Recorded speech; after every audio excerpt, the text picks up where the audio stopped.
All right. Thank you, everybody, for coming. We're going to get started here. If you don't already know me, my name is Aria, and I'm here to talk to you today about how to propagate your plants, and specifically how to do so by taking cuttings or taking pullings, and what all that means. So, when you're reproducing plants, there's two main ways that you do it, right? There's the vegetative way, which is taking some part of the plant material and letting that grow on. And then there's growing seeds. And the difference between this is that with seeds, even a seed that is the result of self-pollination will still have some genetic variation. It'll still be distinct from the parent plant. Whereas if you take a cutting or a pulling from the parent plant, the resulting plantlet is going to be a clone of the parent plant. And so this is useful if you have a plant that's really performing well for you in your environment, or it might have some desirable characteristics like a nice color or pretty flower. This is where you want to make a clone. If you try to do that from seed, you're going to get variations. You might not get that same growth habit or that same flower color or anything like that. And so with cuttings and pullings, you might be asking, well, what's the difference between these? Well, besides the name, a cutting, you're going to take scissors, so you're going to take a knife and make a little snip. Whereas, as the name suggests, with a pulling, you're actually going to pull the piece off of the plant. And the difference here is you're going to do different techniques depending on which plant you're trying to propagate.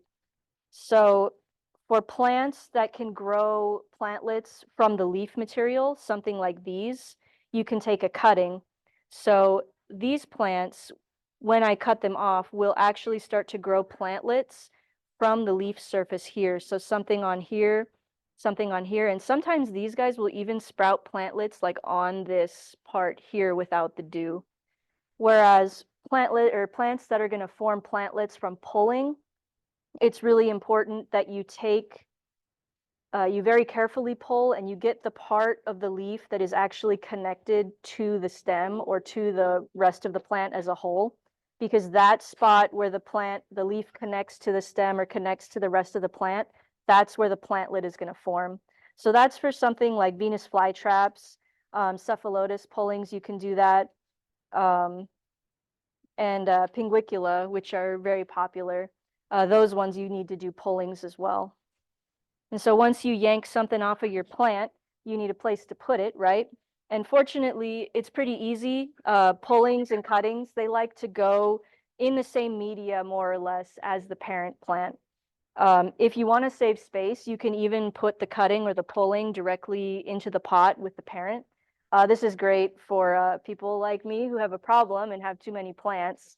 And so in the meantime, if you want to, make one for your friend, but you don't have room for another pot, you can always just stick it in there and let it do its thing.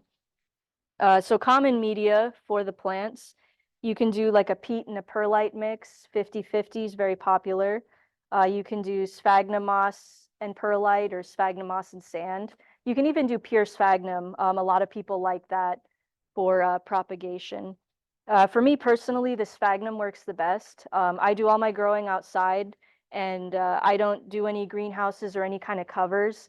So the sphagnum helps provide some of that humidity that's lacking in my conditions.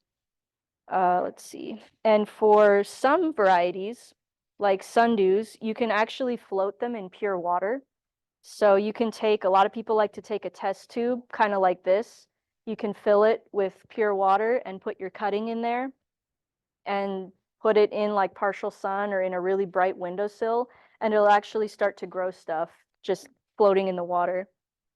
And for something like Pingicula for butterworts, you can actually, so this one is on sphagnum moss, but a lot of people will actually put them in a plastic sandwich baggie with like a damp paper towel.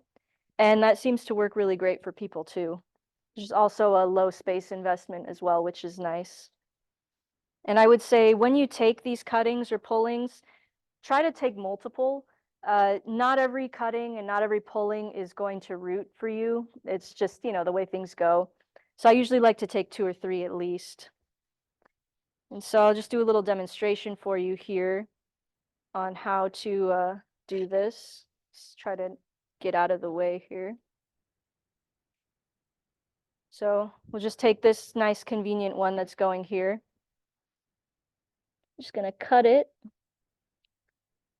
close to the end. This is a Drosera dreamsicle. So it's like a filiformis type sundew. Very easy to propagate.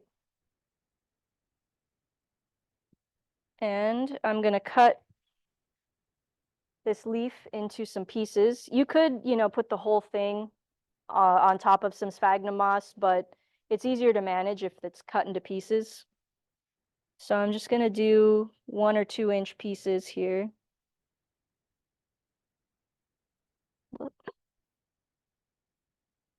So now I've got pieces. So for a sundew, like say, like a Cape sundew or something like this, when you're placing it on the media, you want to make sure that the dew side is up, because the dew side is where it's going to start producing the little babies. For something like this that has dew everywhere, you can put it however you like. I'm just going to lay it on top of the media here and kind of nestle it in. You want to make sure that it's making contact with the media. Sometimes, you get little bumps or ridges. You want to make sure the leaf is making as much contact as possible. You can also, with these kinds that are all around, you can put it vertically as well. From what I've read and what I've seen, vertically you tend to get 1 strike, and the strike tends to be a little bit bigger, the resulting plant. When you do them horizontally, you have a chance to get multiple strikes on the same piece of leaf. They're not always going to be as big as the vertical. For me, in a low humidity environment, the vertical ones tend to do better. But if you're growing this in a greenhouse, in a windowsill, or even if you're doing this, you can put it in a plastic sandwich baggie like this. You can put this in here and it'll make like a little mini greenhouse effect. That'll up your humidity and up your chances of getting multiple strikes on your pulling there. So now I got this mess here. So for other plants, sorry, we'll go back to cuttings really quick. So you can do leaf cuttings like this, like I just did here. You can also take root cuttings from plants that have really thick roots. This plant, for example, has really thick, ropey roots, very readily propagates by root cutting. And it's the same thing. You just take a snip of the root, place it on the media, and these things grow like weeds. They'll just explode. You can also take cuttings of flower stalks for sundews with really thick flower stalks. Something like this I could cut, and I could do the same thing, and it would probably make little plants. I've done flower stalk cuttings of this one. Those also work well. And for Venus flytraps, that works really great. A lot of people recommend, you see a lot of stuff online about cutting off the flower versus not cutting the flower. A lot of people like to cut the flower on a fly trap so it makes bigger traps.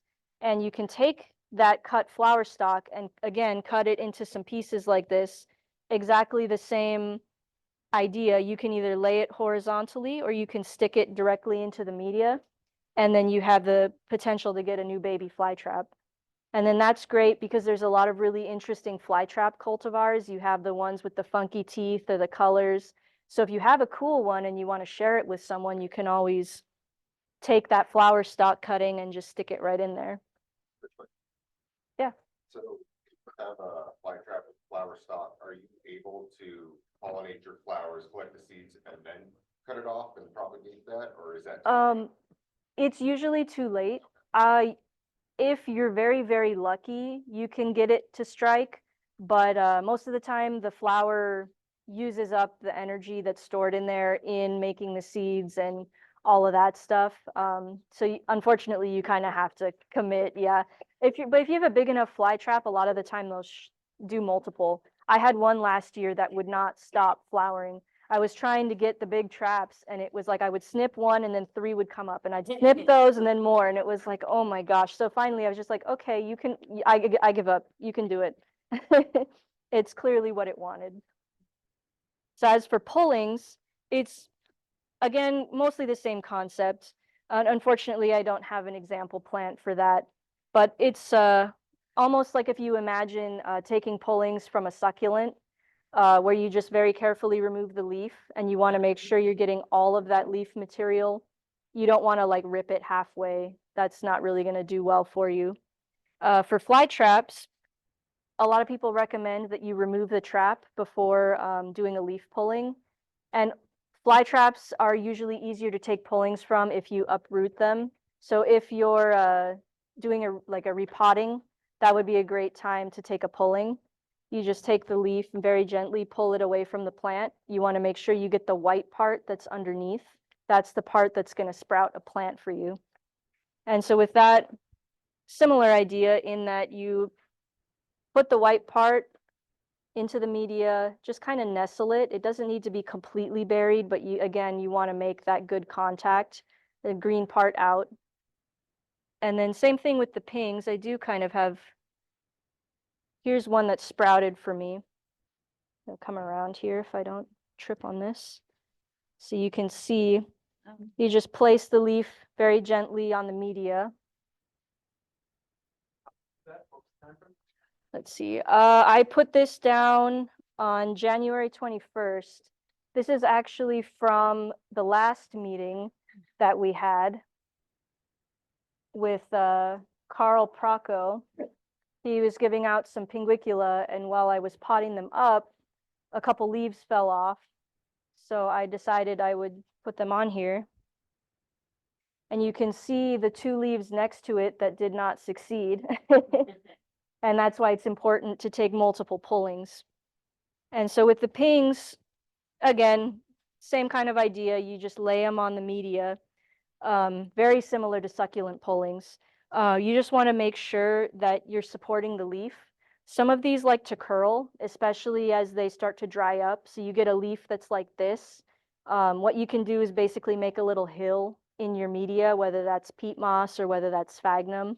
That'll help support the leaf and keep this white part at the very end in contact with your media, and you're golden.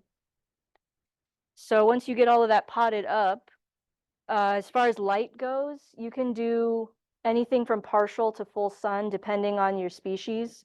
For the most part, whatever the parent plant likes, the cutting or the plant or the pulling will like that as well. You just want to keep in mind for these things, they do like a little bit higher humidity because they don't have any roots. So that's where bagging it can come in handy. Just be careful if you're doing that in full sun because you will cook your plant. I would say if you're bagging stuff, you want to maybe back off on the light just a little bit, just to make sure you're not steaming your plants in there. And as far as time goes, for sundews, they can take anywhere from 2 weeks to 2 months, depending on the variety and your lighting, your humidity. I would say the more light you're giving it, the faster it'll go. And once again, just try not to cook your plants. Fly traps can take anywhere from 2 to 5 months, same variables. And pings can take 1 to 2 months. This one took, I want to say, like a month and a half to start showing signs of growth. And then, yeah, this is almost exactly 3 months on, but this is also in a really low light environment. So I think if I put this out somewhere where it was getting exposure to a lot more light, it'd be a lot bigger. And so you might be a little bit daunted by how long this takes. But this is actually significantly faster than growing from seed. When you grow carnivorous plants from seed, it can take years to get a plant that's the same size as a leaf pulling that you did. This is especially true for like fly traps. They're so slow. I have seed grown plants that are like 2 or 3 years old and they're like that big. And then I've done cuttings that I think it was 6 months ago and they're already almost that size. So this is also a much faster way than trying to grow from seed. If you want to look more into this, especially look specifically at what plants, that you might have that you want to recreate or that you want to clone. Some of the sources that I looked at for this presentation were growsundews.com. They have a lot of really great articles about all sorts of sundews, especially like propagation, growing from seed, very useful. California Carnivores, their YouTube page has a lot of really in-depth tutorials, really helpful. You can watch the professionals and how they do everything. And the ICPS website also has a lot of really great articles on propagation and all sorts of fun stuff like this. And yeah, that's what I've got for you. If you've got some questions, I can answer them for you now. Otherwise, we can release you to the plants. Rooting gel, worth it, not worth it? I haven't tried it. With Is there any downside, I guess, would be the? So I've never used it, but from what I've seen and read, you have to be careful, I guess, that because these grow in such high humidity, damp, moist environments, you can get like mold or stuff like that. I would say experiment with it. From what I've read, people haven't really noticed much of a big difference, but I also know that carnivorous plants are so picky that people are afraid to do anything with them. That's good. Yeah, so if you've got something like a Cape Sundew, I think you should try it. And Sunday was trying to yeah, so if you have like a backup or you have a couple, you know, and then report back to us. Let's see, did you? This may be the second question. What was he talking about? Yeah, yeah. How about stem cuttings? Are any of these possible to propagate with stem cuttings if you want a larger plant to begin with? So, well, Nepenthes are the most popular for stem cuttings. You just cut at a node, but that I don't know as much about. You can do like Cape Sundews, you can decapitate them and you can, it sounds really bad and it'll look really bad for a couple months, but you'll get like, you can take the head and put it in moss and it'll grow roots, which is great. And then the stem that is left over, a lot of the time will sprout new heads as well. It's just a very dramatic and honestly very scary process because you're like, oh my gosh, my plant. I've done it accidentally multiple times. And and so, you know, be careful with your scissors, kids. Don't run, you know, but anyways, it is a viable strategy. I'm trying to think of, sundews are usually pretty forgiving. It's, Got stem. yeah, it's just gonna depend. I know there are, what are the winter growing ones? The tuberous ones, I don't think are as receptive to that, but I don't grow them, so I don't really know. Has anybody here grown, I'm gonna mispronounce, so forgive me. Drosophilum or? Oh. Bilbus? Can they grow from stem cuttings? There was one guy who talked to a year ago who I bought my Drosophilum from, and he was experimenting with it. I haven't talked to him since, so I have no idea if that experiment. Are they animals, the Drosophilum animals, or is it Bilbus? Bilbus, right? Oh, Yeah. So yeah, that I don't know. I think it's difficult, but not impossible. So what, as you're trying to propagate it from the cutting you're pulling, what is the watering requirement? I mean, like, do you just keep it damp in the little bag, or how, I mean, how much water does it need during this process? The same as the parent plant generally. If you're bagging it, usually what we'll do is, you know, water it in and then let it drip a little bit so it's not soggy in there and seal it up. And then just, you know, take a look at the media. And if it starts drying out a little bit, you can add water. If it's not bagged up, I just keep them in the same tray as the rest of the plants and they do pretty well with that. Thought I saw a hand, yeah. Whenever it gets kind of gross looking, you could do, I think if you want to be, if you have a really valuable plant or sentimental plant, you know, I would do like once a week, maybe once every 2 weeks. You just keep an eye on it, especially if your plant is starting to grow fuzz or like this plant, as you can see, has eaten a lot. And a lot of the time, like this has a bunch of little dead bugs on it. And when you put that in the water, it's going to get a little yucky. I would say just keep an eye on it and try to start with like distilled water from the store. I wouldn't use rainwater for this just because you're just going to get so much more algae a lot faster. General time of when you make your cutting to a full. So in our climate, you can kind of do them whenever. but they do go a lot faster if you can take them actually like right now. Because then you get the benefit of the nice sunshine to really get it going. If you're growing under lights, you can also take them whenever you want, and you can, a lot of people, what they'll do is blast them with like 24-hour lights, and then you can get really fast turnaround on your propagations. But I don't do lights, so I usually try to take them in the spring. You can take them in late summer. It's just your cuttings are going to stall for like 6 months while it's winter and cold.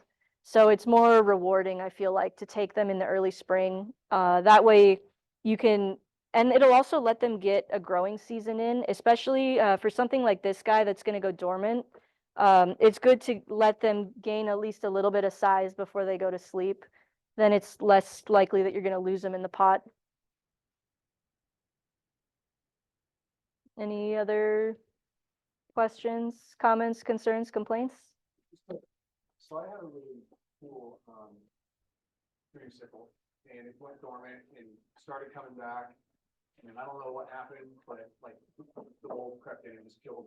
Mm. Do you have any suggestions on how to prevent that from happening again? Are you growing outside? You can try to keep things a little bit drier. That will discourage mold. If you have your dreamsicle pot surrounded by other plants, it might be an issue of airflow. It was by itself. It was Oh. doing fine. It just started getting spring shoots coming in. And Yeah. I went out one day. Huh. Yeah, I'm honestly not sure. I've been fortunate. It hasn't happened to me, but I know they also have, like commercial like fungicides and like sulfur-based stuff that is supposed to be helpful for that. So that might be worth like pre-treating your plants, especially during dormancy. A lot of people will also spray like Sarracenia and fly traps, anything that goes to sleep during that time. That can help discourage any kind of weird, funky growth that might hurt your plants.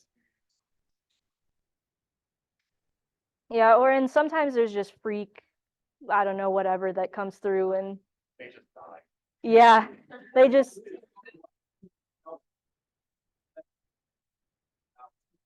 gets tired of life and just kicks it. Yeah.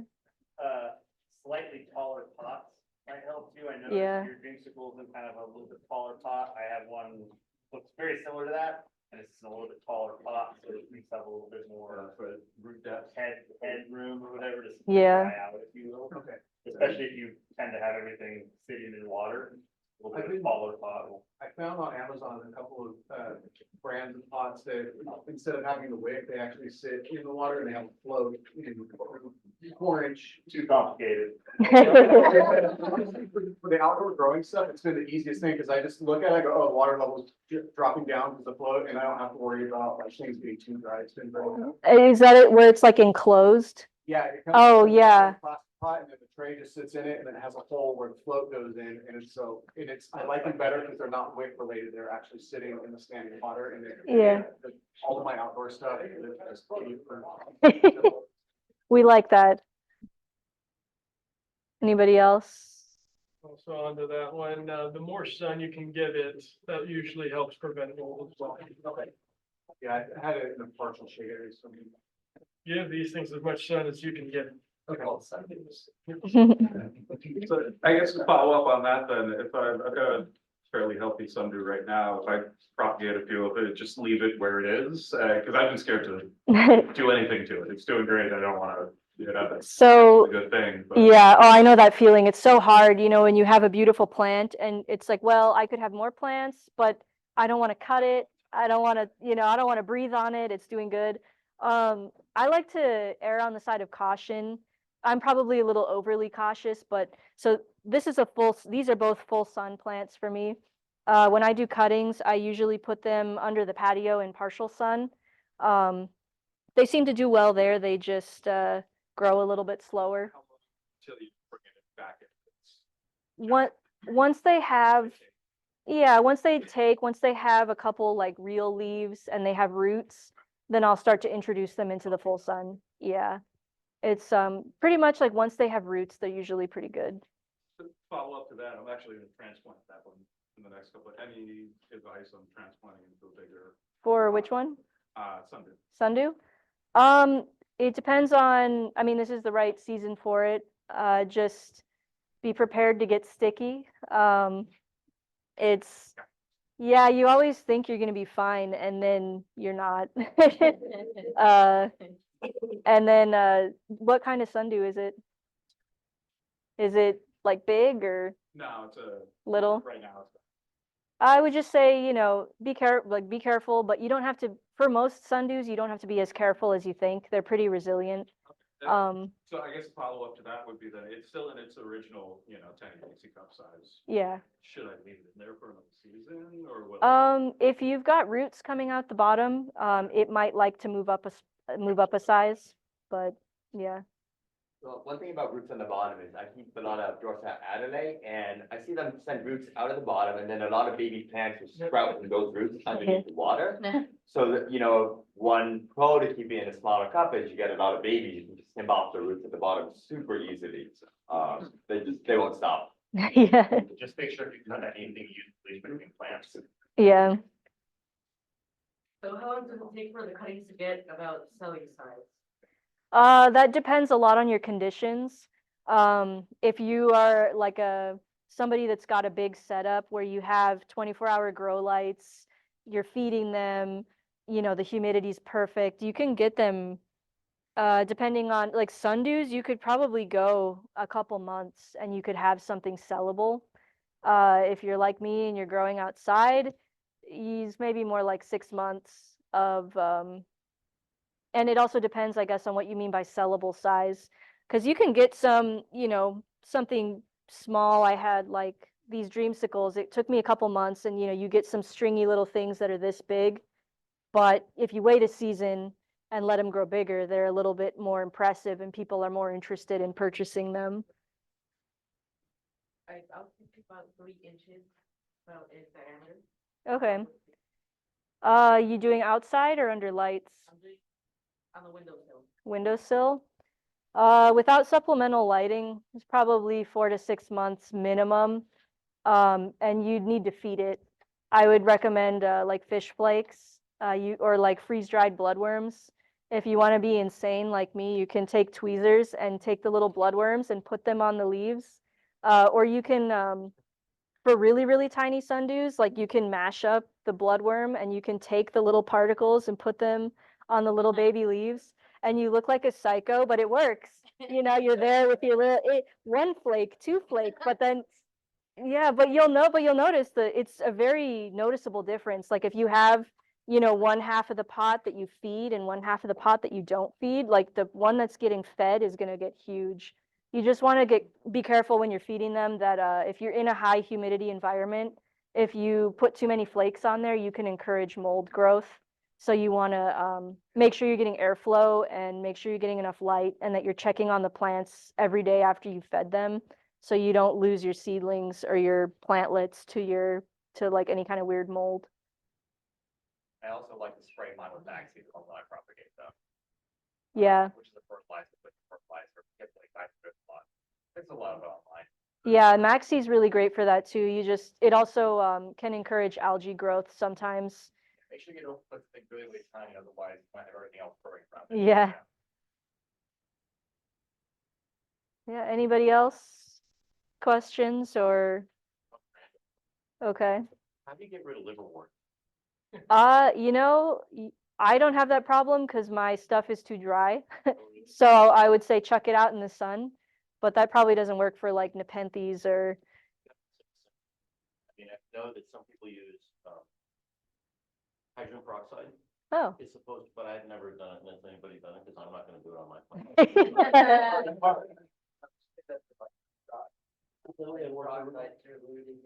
Because I mean, it's something that occurs kills liverwort. You can also cover it with sand. Oh, yeah. I just repotted and then I looked at them today and there's probably 100 liverwort. Oh my gosh. Prothallus everywhere and I picked all of them off. Really? It's And they're funny. problematic. Yeah, well, I've had them like on plants I bought from other people, and I like before I knew it was bad, I was like, oh, it's really cute, and it would immediately die. So I was like, oh man, I don't know, I guess, The strategy is to try to grow it. yeah. Yeah, you just fall in love with it, name them, you know, and then they'll die on you. You, tried, doing cephalotus leaf pullings? Not personally, but I've had friends that, generally they say it's the same kind of idea as fly traps where you want to get down as far as possible. Stick the white part in the dirt, leaf up. You can actually do pitcher pullings as well, but from what I've read, the leaf pullings do a lot better, or they're a lot more likely to strike. And you, I only do pictures. I know mine too. And you can actually, from what I've read, you can actually do flower stalk cuttings on cephalotus as well.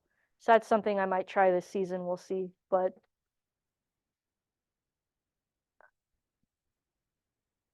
anybody else? It depends on the kind that you're growing. I think the world record holder right now had a 2-inch trap. Yeah, so it's pretty big. I think if you get a big cultivar like Ginormous or DCXL, B52, I get just shy of 2 inches. yeah, you get like 1.5, 2-inch, almost 2-inch traps. Just making sure you're giving them a lot of sun and they're getting bugs to eat and they'll get big for you.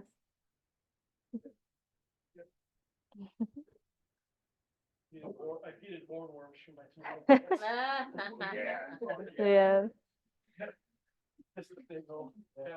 So, for Sarracenia, like flower, can we do the same thing with the putting in flowering, or should we just do the rhizome? Just rhizomes for Sarracenia. I have not seen anybody have any success with flower cuttings.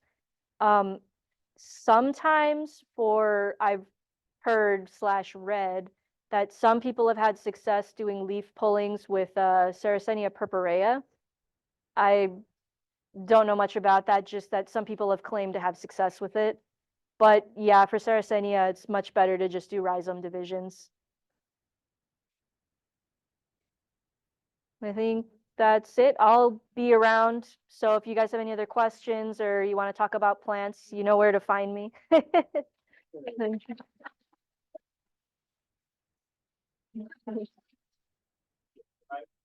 Please stay seated for, I think Josh has some announcements. Yes.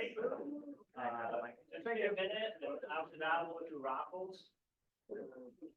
Okay, perfect. Thank you, Aria, for that wonderful presentation. Just a couple of club announcements. I know this is boring housework, but it'll be over quickly. And that is regarding our next meeting, which is in May, Sunday, May 19th. For that presentation, we're actually planning to do something different and unique. It's going to be like, we're imagining it to be a fun club, I guess, representation. So what we're planning to do is presentations. We're interested in your growing conditions because we get asked this so often.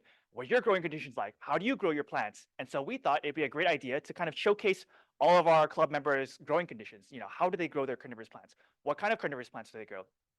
And so this is just an opportunity. If you're interested, again, this is totally voluntary.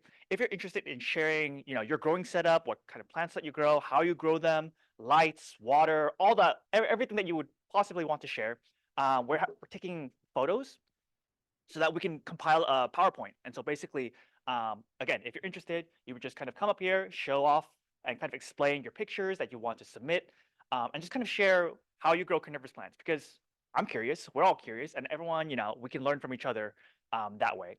You know, it shouldn't be anything too fancy. Again, we're thinking just submit some photos, maybe a video. If you want to be really fancy, you can make your own PowerPoint and just submit it to us, and that way we can include it. But, you know, very basic, bare bones. If you just submit some photos, come up here and kind of explain, you know, this is my growing setup, this is what I do, or how I grow. That's kind of what we have in mind for May. So if you're interested, in the emails that we send out and on the Facebook, we'll be sure to remind people saying, hey, you know, this is the Google form that you fill out if you're interested in participating. And then also, so that's May, and since we're kind of coming close up to it, is our big summer show and sale. That has been set in stone for August 3rd and 4th. And so hopefully many of you have been to our last one, which was kind of our first show and sale as part of the new leadership and after the pandemic. And so we learned a lot from it, and it was great. It was fun. Lots of people, lots of plants, of course. So for this year, if you're interested or can volunteer with the planning part of it, because right now we're still planning it out. Who to reach out to, what kind of supplies to do, how to organize everything. If you're interested in helping out with the planning part, please reach out to us. We would greatly appreciate it. Any help is necessary.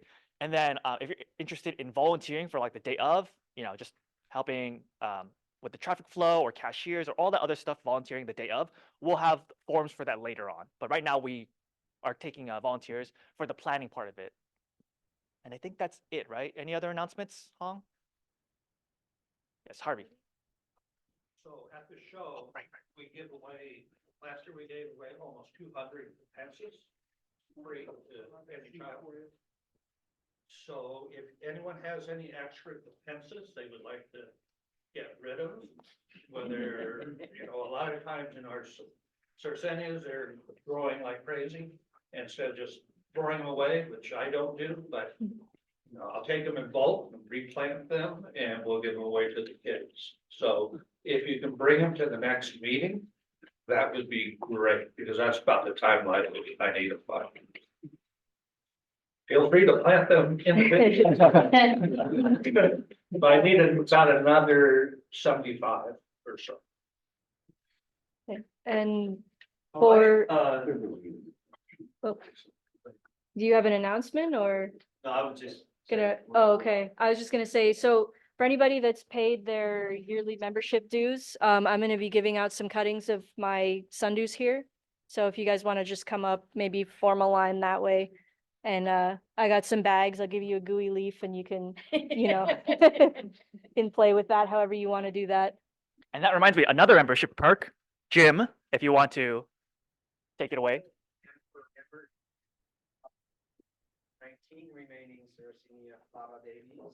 They're yearlings, a year old, so you don't have to do the germination in the first year of waiting. So there are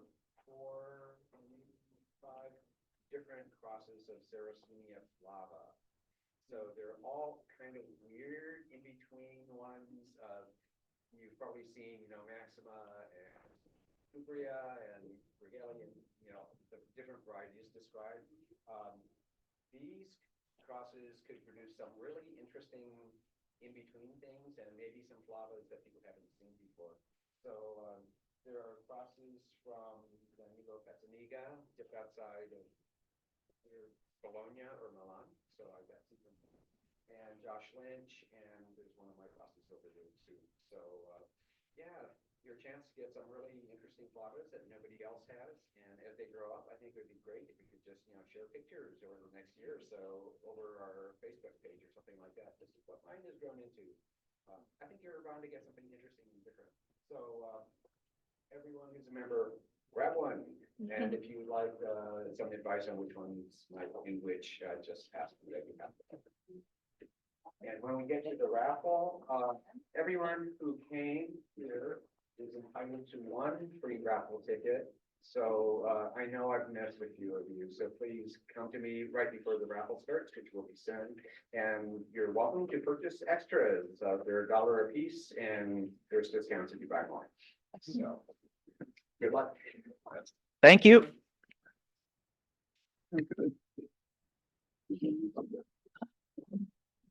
Let's see.